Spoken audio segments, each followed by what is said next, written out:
বাঁকুড়ায় ব্যতিক্রমী উদ্যোগ জেলা পুলিশের। গ্রাম পঞ্চায়েতে আমরা শীর্ষক কর্মসূচির আওতায় বিশেষ কর্মসূচি অনুষ্ঠিত হচ্ছে গ্রামে গ্রামে। সেখানে সরাসরি গ্রামবাসীদের কাছ থেকে এলাকার নানা অভাব অভিযোগ শুনে তা লিপিবদ্ধ করছেন পুলিশ আধিকারিকেরা, দিচ্ছেন সমাধানের আশ্বাস। অনেকটা দুয়ারে সরকারের আদলে এবার দুয়ারে পুলিশ। শিবিরে গ্রামবাসীরা নিজেদের অভাব অভিযোগের কথা জানাচ্ছেন। কোথাও চোলাই মদের রমরমার অভিযোগ, তো কোথাও আবার দুষ্কৃতী দৌরাত্মের অভিযোগ বা পানীয় জলের পাইপ ফেটে দীর্ঘদিনের সমস্যার কথা। কেউ আবার স্ট্রিট লাইট বিকল হওয়ার অভিযোগও বলছেন। অভিযোগ শুনে সমস্যা সমাধানের আশ্বাস দিচ্ছেন পুলিশ আধিকারিকেরা।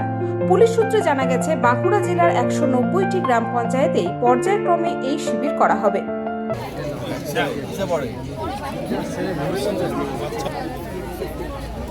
কোথায় বাড়ি আপনার?